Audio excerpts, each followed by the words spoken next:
Good morning. With the help of Hashem, we are learning Yerushalmi Trumais Perek Hey Halacha Beis. We're learning today Daf Nun Gimel. We left off on Daf Nun Gimel Amud Aleph Mamish on top of the Amid.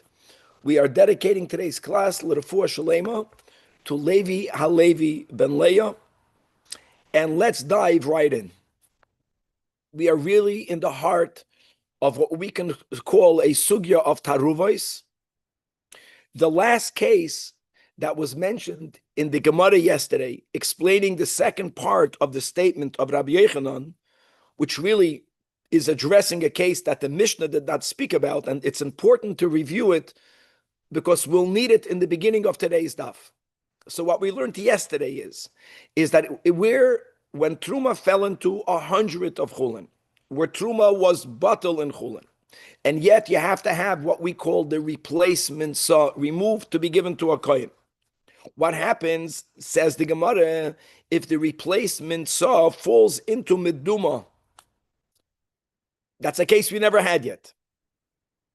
So what are the options over here? So the Rabbi Yochanan is understood to be saying the following, that the truma in the replacement, don't forget lechachamim, when we have a replacement saw, we still view it that there is some proportion, lefi cheshbon, of truma in it, which is a very small percent, right? Less than 1%, 1 in 101. Nevertheless, the truma cheshbon in the saw will only be nullified in the meduma if the chulin in the meduma is more than the truma in the saw, which is not that difficult to have.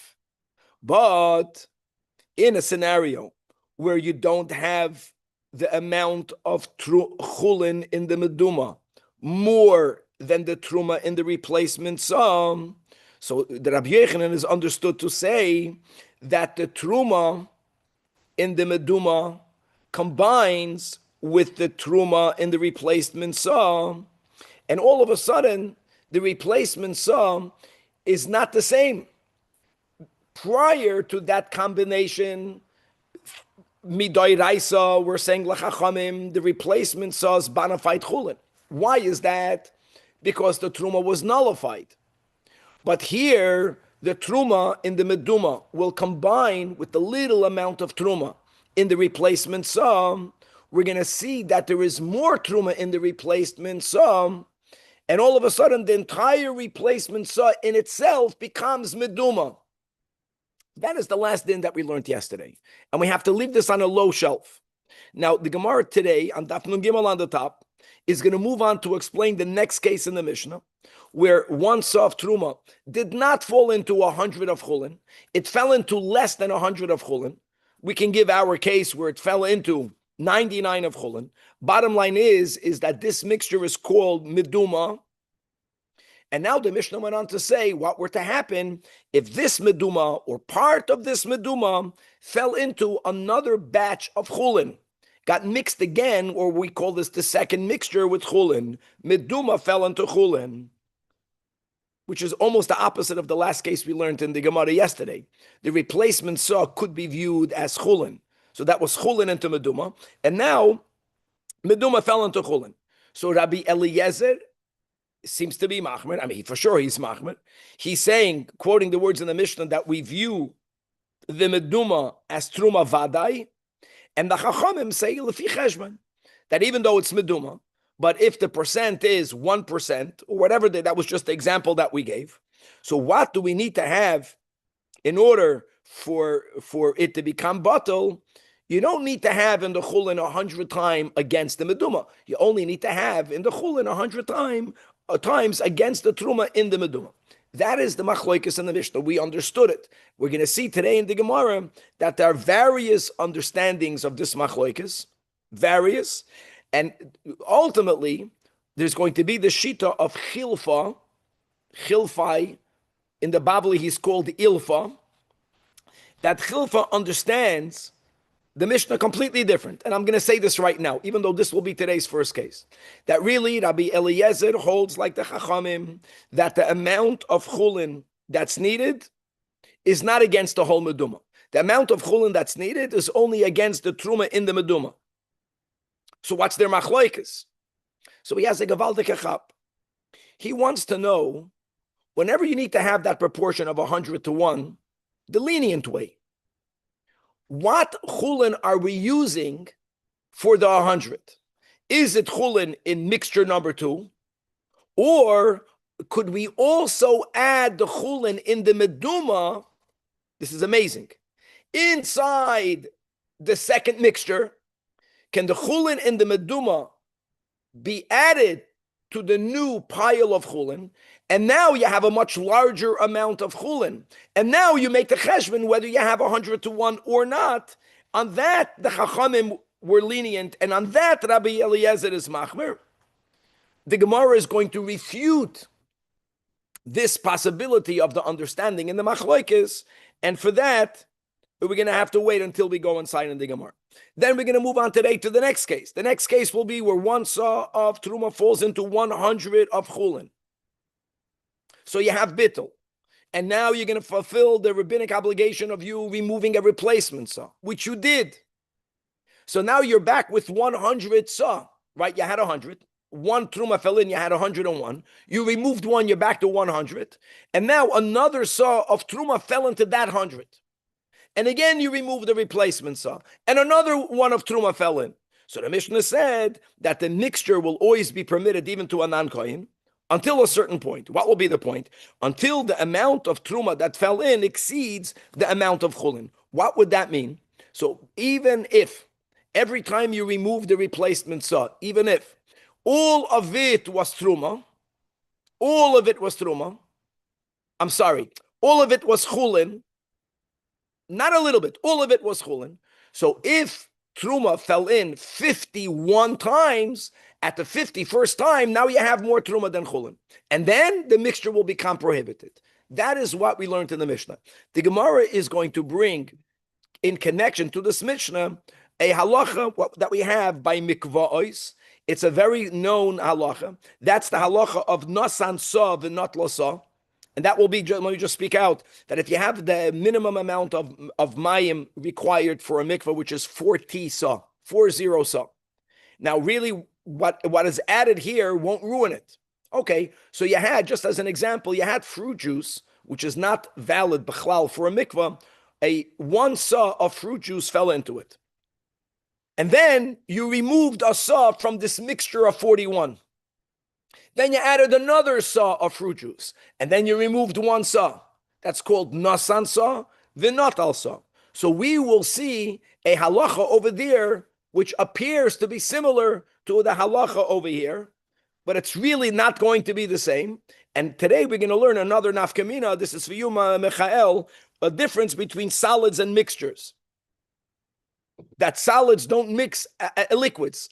A mixture of solids and a mixture of liquids are similar, but are not fully the same. We learned one nafkamina 2 days ago, and we're going to have at the end of today's daf another nafkamina, and we're going to really learn the rule of chayzer v'neyar, which is really how we just began today's introduction, that even when something is nullified, doesn't necessarily mean that it's not existent. It just means that halachically it's currently nullified or it's dormant.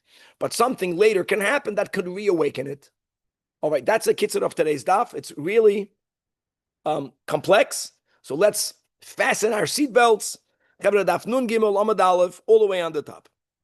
And again, I just want everyone to hold the last case that we learned yesterday, which was the way the Amoira Rabbi Lazar explained Rabbi Yochanan's second statement. And there he was speaking about a replacement saw where Truma was batel. 1 Truma into 100 chulin. You remove the replacement saw. The replacement saw fell into meduma. We never had that case. And on that, we had this logic that if you don't have more chulin in the meduma than the little amount of truma in the replacement saw, if you don't have that, then the truma in the meduma combines with the truma in the replacement saw, and the whole replacement saw is viewed differently. The whole replacement saw becomes bona fide meduma. Now, the Gemara now is referring to the case in the Mishnah where you had one saw of Truma, Aviv, that fell into 99 of Chulin, or it fell into any other amount less than 100. So what's the din of right now? What do you have? Meduma.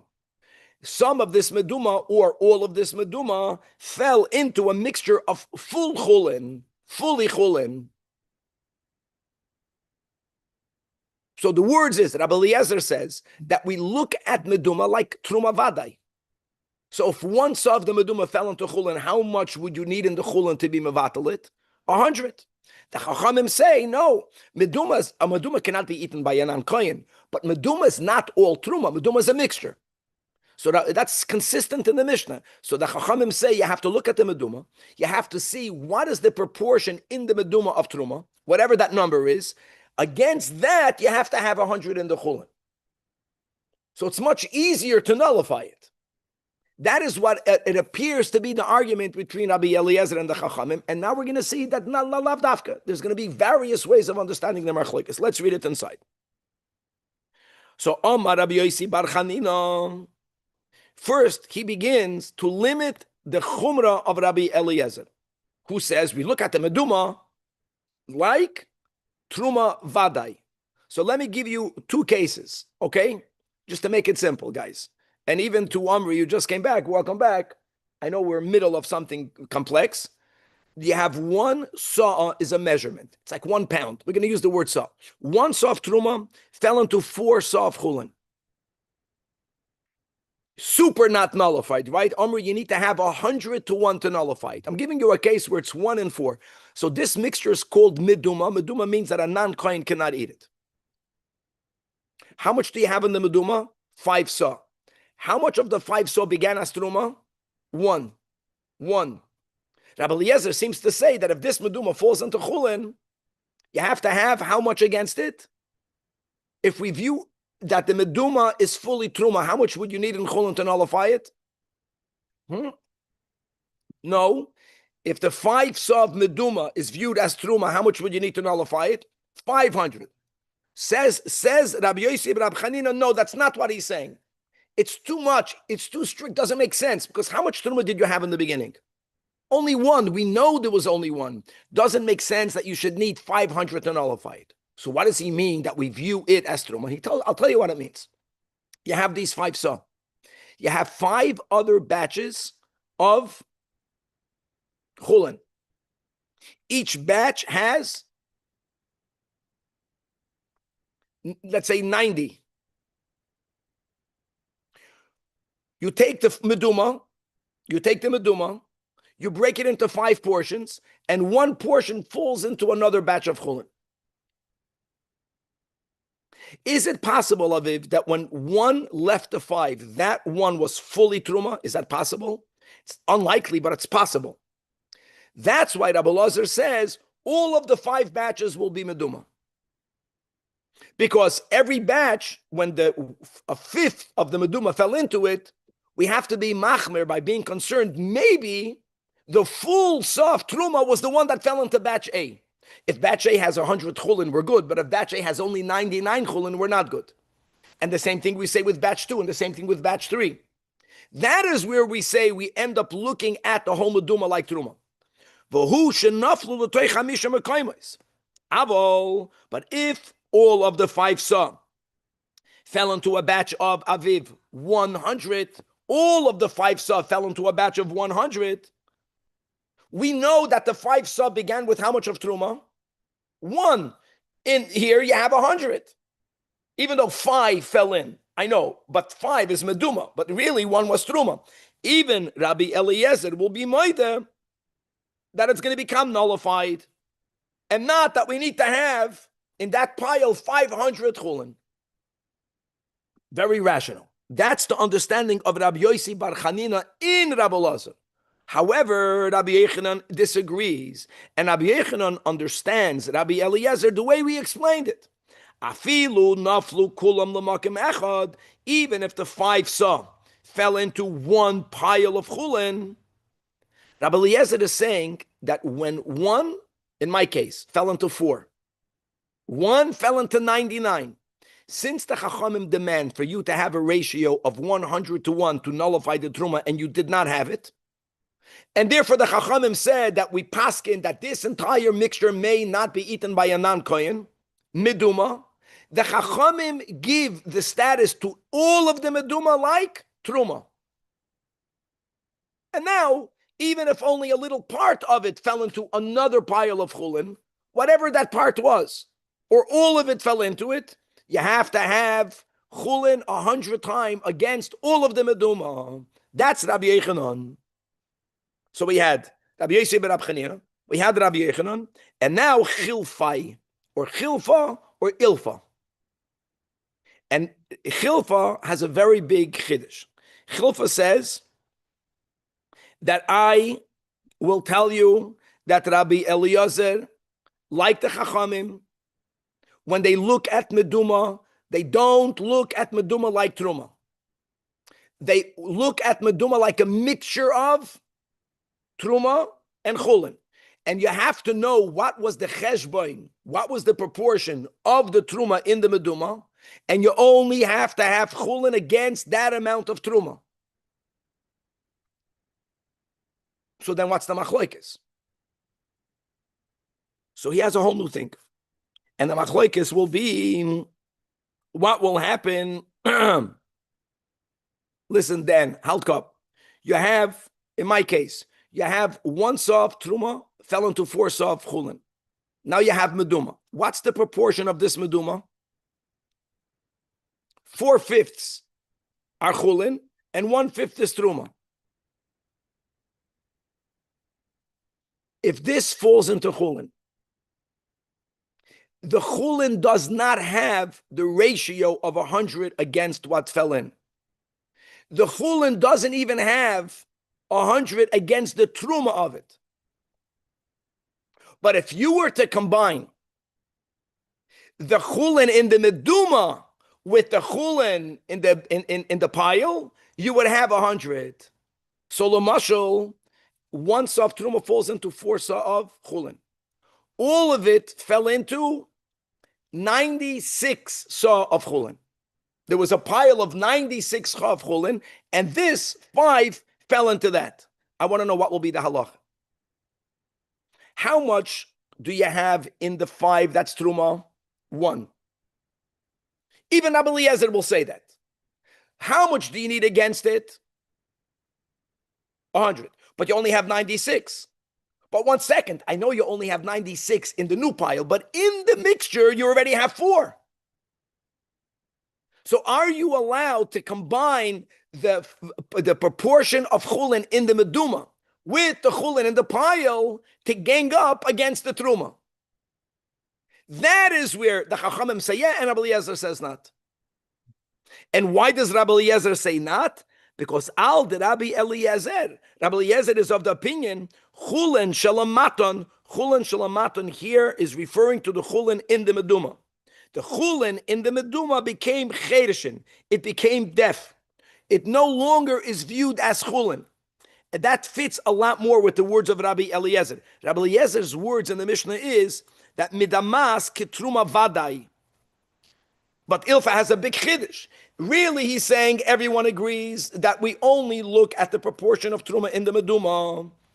You only need to have chulin against the amount of truma. So where are they arguing? Rabbi Eliezer holds that the chulin in the meduma is not called chulin anymore.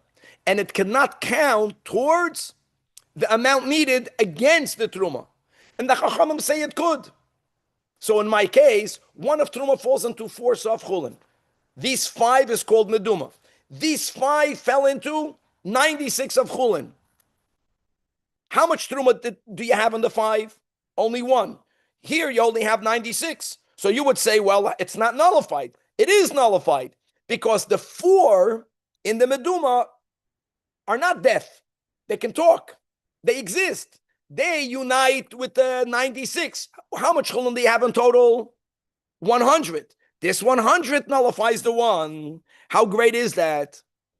So that sounds very rational. Problem is, based on what we just quoted already a second time, and now a third time from yesterday, the last case that we learned on Daf Nun Beis Amud Beis, is this case in the reverse. is where we had the replacement saw that fell into Meduma. Remember that case? And we said at the end of the year that the chulin does not combine. So v'ha Rabbi Eliezer Amar, this Rabbi Eliezer is the Amoira. How could that be? Rabbi Eliezer, as he explained the case of Rabbi Yechanan, where again we had the replacement saw that fell into Meduma. Al the Rabbanan, they said that according to the Chachamim, chulin shalamata nasan chereshin. Remember, we asked the question of him at the end of yesterday's shir. Why do we say that the truma combines with the truma? Why don't we say that the chulin combines with the chulin? And we said because chulin in the meduma, yesterday's case was where the replacement fell into meduma. We said chulin in the meduma is not chulin. We said that if it's more chulin than truma, then that will be okay. But if you don't have more, then we said then the truma combines with the truma. So then the Gemara asked at the end, well, if you combine the truma with the truma, so also combine the chulin with the chulin, and then calculate. Why are we not combining the chulin with the chulin? So the Gemara says, no. That everyone holds that chulin in meduma is not chulin. So if in that case the chulin in the meduma is not called chulin, so ma bein Rabbi Eliezer v'Rabbanan, so then your explanation is wrong. No one says that we combine the chulin. We cannot use the chulin in the meduma. So where will they argue? Must be the way it was explained above, that they argue whether the whole meduma is looked like truma or not. So the Gemara attempts to answer, no. That case is different than this case. And let's read it inside. When do we say? When I know that you're going to argue with this logic, the Gemara will. But the first attempt, when do we say that chulin in meduma becomes deaf, becomes weakened? That is, in yesterday's case. What was yesterday's case? The replacement saw fell into the meduma. Now, how would you think you should view at the replacement saw of it? Is the replacement saw more problematic or less problematic? The Gemara right now, for some reason, thinks the replacement saw is more problematic. The Gemara is going to challenge that. But the premise is that by the replacement saw, the fact that the Chachamim demanded for you to give it to a kohen, and they were afraid that you might not do it. So what did the Chachamim say? That the replacement saw has a status of truma. So it's mamish truma. We're going to view that as mamish truma, rabbinic truma. but it's not. I know, the Gemara is going to ask that in a moment. So made by the replacement saw, that over there we're not going to allow the chulin in the meduma to count. But today we're learning about meduma falling into chulin. No, meduma and chulin is not as bad. So the Gemara says that makes absolutely no sense. The replacement saw had bitul. The replacement saw really has no truma in it. No truma in it. And still, we are, Rabbi Lazar the Amoira explained Rabbi Yechanan to say that when you have a mixture of meduma and chulin, in the direction of yesterday was chulin, replacement saw, in meduma. We don't allow the chulin in the meduma to be counted. It has no voice. So vadai, in today's case, back to the kasha, where meduma fell into chulin, how can the chachamim hold that the chulin in the meduma combines with the second mixture, 96 plus 4? No, it should have no voice, so it does not work. So therefore, Ilfa's explanation of Rabbi Eliezer and the chachamim cannot stand Daf Nun Gimel Amud Beis. And indeed, Amrei means it was said in the Beis Medrash.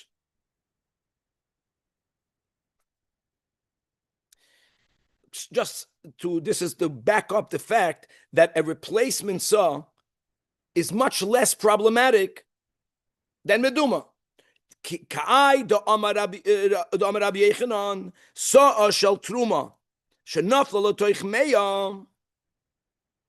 In the normal case, in the first statement of Rabbi Yechanan, when you have a normal case of bittul, and then you have a replacement saw, and then Rabbi Yechanan's version in the Mishnah was what?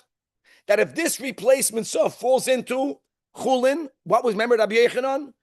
That no, even if there's the most minute amount of chulin, it nullifies it. What does that prove again? That a replacement saw, especially when it falls into something else, is bechlal not truma. Another proof that a replacement saw is viewed much more leniently than meduma. And therefore, based on the second statement of Rabbi Yechanan, Ilfa's or Chilfa's explanation of our Mishnah cannot stand. And that's it. And he was refuted. Or at least the Gemara doesn't quote that he would answer. Okay. So now we're done with that piece. And whoever didn't get it, just play the machine over again. This is real Taruvas cases. Even though people that learn Smicha learn Taruvas in Yeredeya, Isser Veheter, but this is unbelievable scenarios where there's a first mixture and there's a second mixture and all of the various ways of looking at it. The next case that we are addressing, so if you're just coming on board right now. It doesn't make sense that according to Rabbanan, the chulin in the meduma becomes death, because we see that if there's more chulin in the truma, then it nullifies the replacement side. Or that the replacement side joins the chulin. No, never joins. You're confusing two cases. In a replacement saw, according to Rabbi Yechanan, if it falls into another mixture, it's automatically nullified. Our case is meduma fell into chulin. Yeah, so then What we're saying is like this today, that when you have one saw of truma that fell into 4 saw, or any amount less than 100, meduma means that it's no longer chulin, it's tainted chulin. The chulin is not bona fide chulin. And it therefore can never be used with other chulins. That it cannot be used. It's not chulin. It's meduma.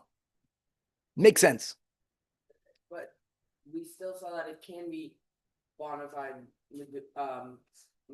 chulin. No, it cannot. In the case where you have 99 chulin against one truma, and then the replacement saw falls, and then you have it. Don't say replacement saw. Okay, Aviv is saying that even though when you have meduma, there is no chulin, there is one exception to that. And that will be if someone added into the meduma b'shoigeg. No, not even yeah, but No, that's a big difference. You added into the meduma. So what we are saying is, I'm going to say the words chayzer v'neir. Now the chulin will reawaken, but prior to its reawakening, it's silent. Let's leave it like now. Let's move on to the next case. Omri, it's a brand new case. You'll get it. No, listen to this. Again, there's a rule. Truma is only nullified in 100. Okay, I had one saw of truma. It fell into 100 saw of chulin. By Torah law, it's nullified, which means I'm not a kohen, I can eat it. But it's not so simple, because financially I can't. Why not? I owned the 100. Let's say you're the kohen, you owned the 1. Yours fell into mine. I get it that it's not truma, but I'm not the balabas of 101. So what do I have to do? I have to remove any saw. It's called the replacement saw. I'm not saying that the one that I removed was exactly yours. And I have to give it to you. And I did that. So how much am I left with? 100. Then another saw of truma fell in again. So the Mishnah says that if I go, since the second one fell in, after I removed the replacement and gave it back to you. Now, what's the problem? Problem is that there's a possibility that when I removed the replacement, it wasn't all truma. I know that it could be. We're going to get to liquids today. By liquids, we say it's impossible. Solids don't mix that way. So by solids, is there a chance, Aviv? And we said that's the way we understood Rabbi Lazar, that when I removed one, that was the one that I removed. Because if what I removed was fully yours, then what am I left with? 100 of chulin, complete. So if another one falls in, it fell into the ratio of 100. If I removed it and gave it back to the kohen, if a third one of truma fell in, the Mishnah says you can do that, but not forever. When it happened the 51st time, you're done. Why? Because just like there's a possibility that when the truma fell in the first time and I removed it, I removed all of the truma, that's a possibility. There are two other possibilities. One is that it was a mix, whatever the proportion, but there was a possibility that when I removed the replacement saw, that replacement saw was 100% chulin. There's such a possibility. Why am I not worried about that possibility? Because biblically, truma is nullified in majority. So even in the worst case scenario that I gave back to Omri only chulin, which means what do I have right now? I have 99 chulin and 1 truma. I don't have the ratio. If another one falls in, I get it. You can be lenient because biblically, I got the majority of chulin. If it happened 50 times, now it's 50-50. Now that it happened the 51st time, it could be that there's 51 truma and 49 chulin that we don't allow to happen. Then it's not nullified. That's what we learned in the Mishnah. Okay. Now, let's expand on that. Tane, we learned in the Braisa that Rabbas Hatruma. Why is it that if the 51st fell in, why are we being machmer? And I just gave an explanation. But the Braisa does not say that. It's because the sages say that then nase kemarbe mezid. Just like there is a rule that if you have a mixture that's meduma, if someone deliberately says, okay, I'm going to add more chulin to get to the ratio of 100 to 1. If someone did it b'mezid, there's a penalty by saying it did not work. When it happened the 51st time, come on. At some point, every time it happened, you're nullifying the truma. Every time it happened, you're nullifying the truma, right? The first one fell in, you nullified it. You nullified it. Some point we say it's not nullified anymore. It's a penalty. We treat it as if he added it deliberately, which you're not allowed to do, so there's a penalty. Now, the other option of the explanation would have been what I said. But that's not what the Braisa is saying. Actually, the Braisa is implying that if the only reason why we don't allow it to happen more than 51 times, 51 is a problem, is because mixing truma into chulin is sinful. Not allowed to do that. So at some point they say, not good. The Gemara is going to ask a kasha from another area in halacha where there's a mixture, but there is no isser to make such a mixture. It's just the status will change. And still we find the same rule over there. And what is that rule? Asks the Gemara, but I got a problem with this Braisa. We learned in a Mishnah, in Mikvois, that whenever you have a gathering of make shamim, the minimum, let's speak about the minimum amount of 40 saw, and now, nosan saw v'not al saw. This is a very famous Mishnah. Just to make things simple, I mean, I can give many examples. Maim she'uvim is not allowed to be put into a mikvah. I'm going to give you an example of fruit juice. That's the example that they give over there. So I have fruit juice is not kosher for a mikvah. I have a mikvah with a minimum amount of 40 saw.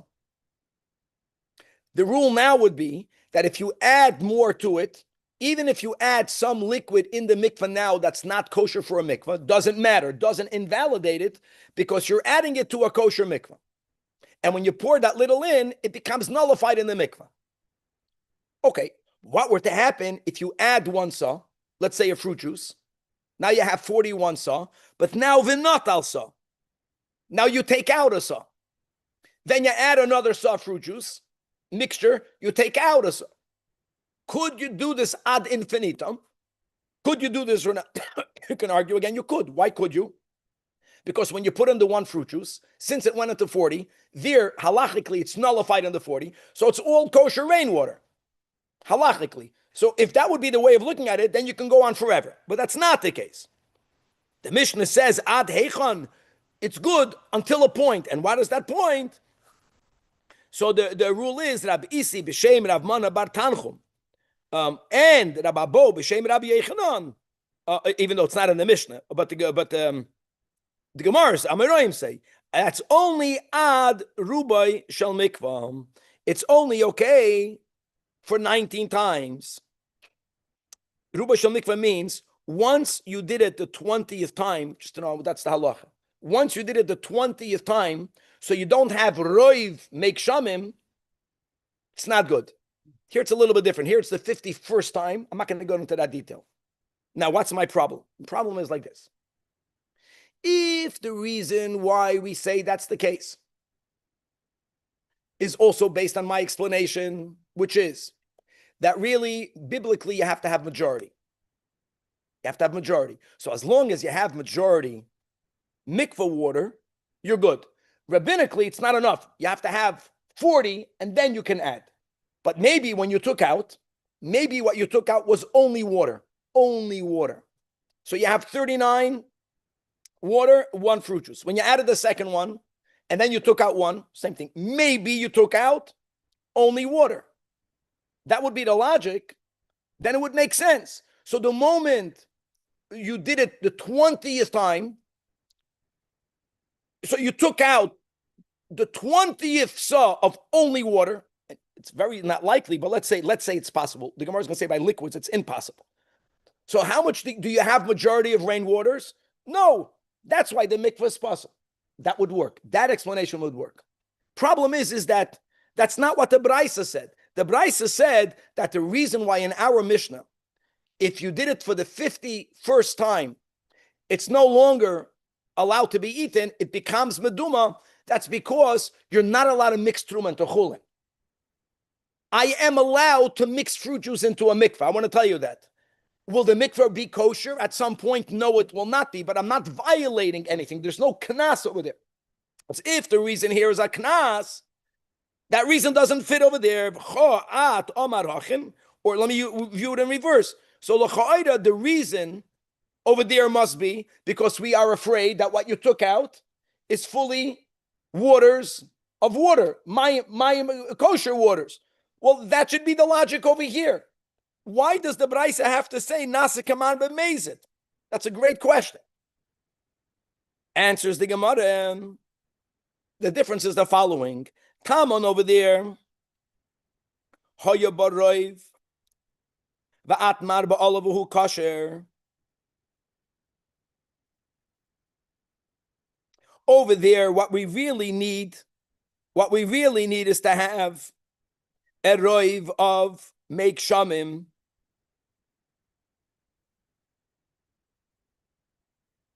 And the only reason why fruit juice is nullified, why is it nullified? It's nullified not in 40. The din of 40 is a din of mikvah. That for a person to have enough water to be fully submerged, you have to have the amount of 40 saw. By your mind, you don't even need that. The din over there is that you follow the majority. So as long as you have roiv meig shamim, we say that the fruit juice becomes bottle in the meig shamim.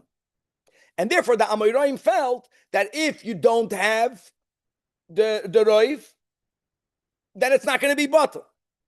But over here majority is not enough. Kol saw v'saw tzricha meya saw. Here, you have rabbinically, you have to have the amount of 100 saw. So therefore, what's the kasha? The kasha is, why is it that the moment the second one fell in, the second one should not be bottle? By mikvah, you only have to have roiv.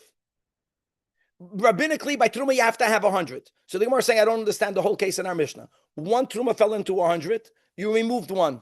The Mishnah should have says, if another one of truma falls in, you're not good.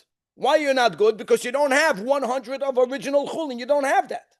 So why didn't the Mishnah say that? It must be that there's another reason why the second one is good. Now, the Gemara doesn't say what that reason is. But whatever that reason is, should be valid even by the 51st. And I'll tell you what that is. Solids and liquids. When you had a mikvah of 40 saw, and you put in 1 saw fruit juice. Because of the way that liquids mix, as we learned 2 or 3 daf ago, they fully mix, they fully blend.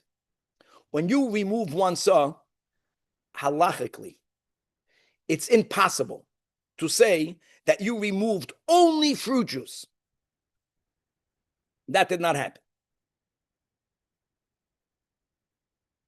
If you were to say that, you know what the halacha should have been? If there would have been even such a possibility, that no matter how much you added and removed, it should always remain kosher.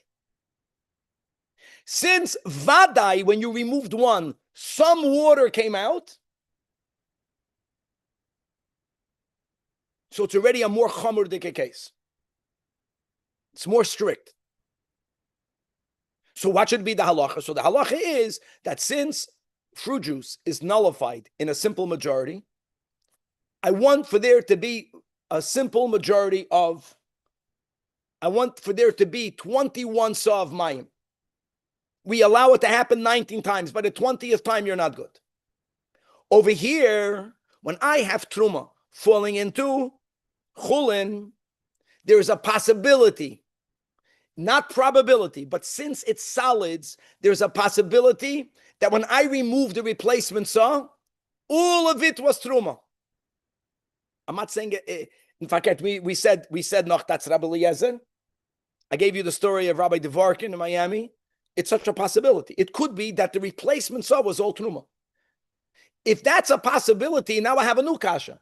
If that would be the case, Omri, if every time I remove the replacement, I remove the truma, so what am I left with? 100 of chulin. So why would I say that at the 51st time, it's not good? Why would I say that? Maybe it's always 100.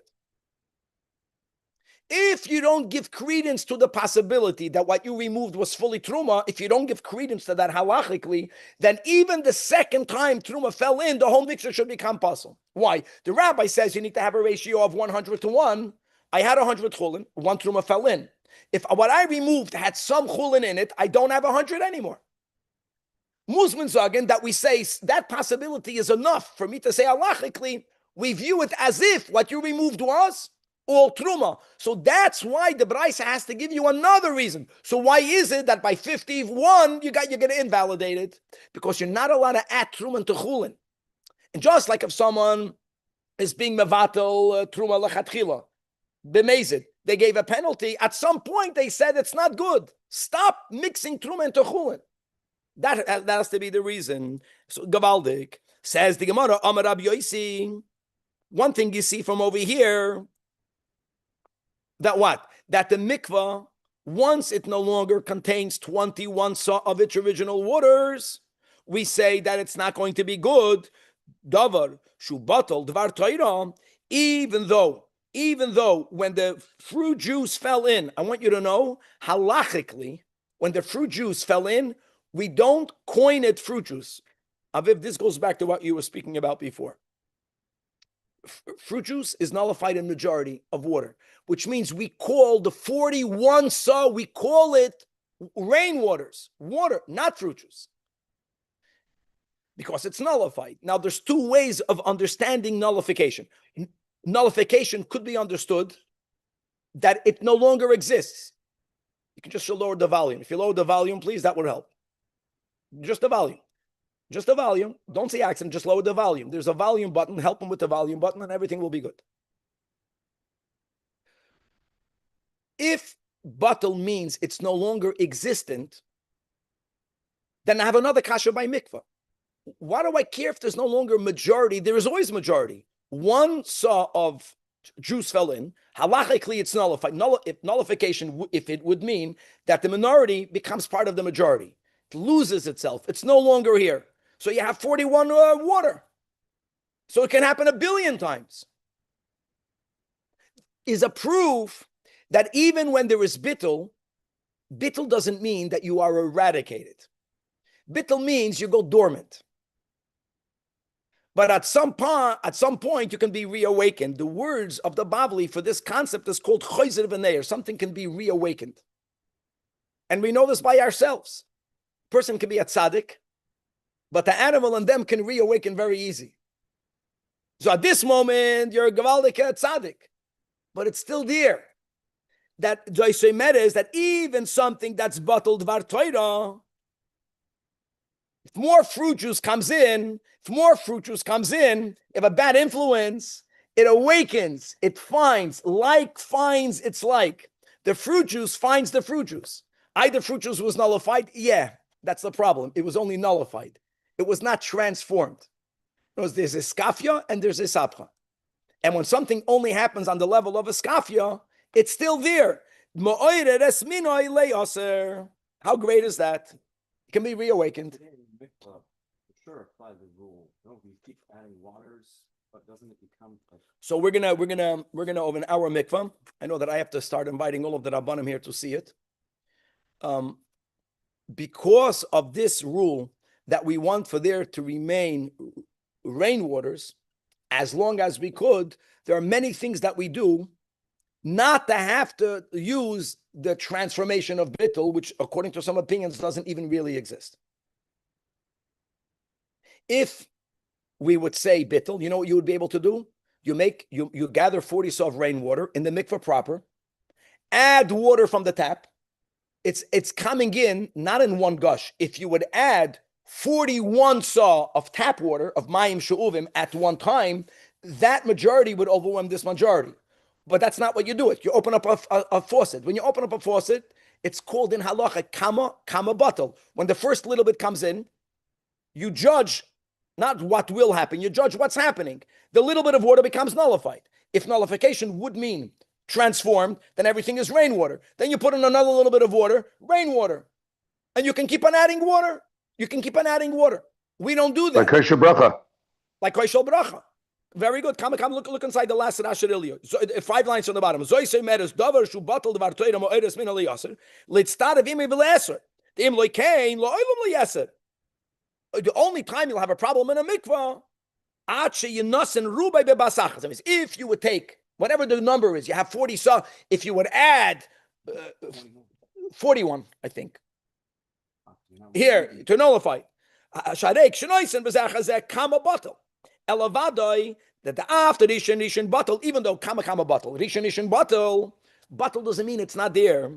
Kishinosen kolkach achi heyachad kishir liyoser misoyred es minoi. And guys, if this is true in the negative, just to say vada in the positive, that's another good thing to know.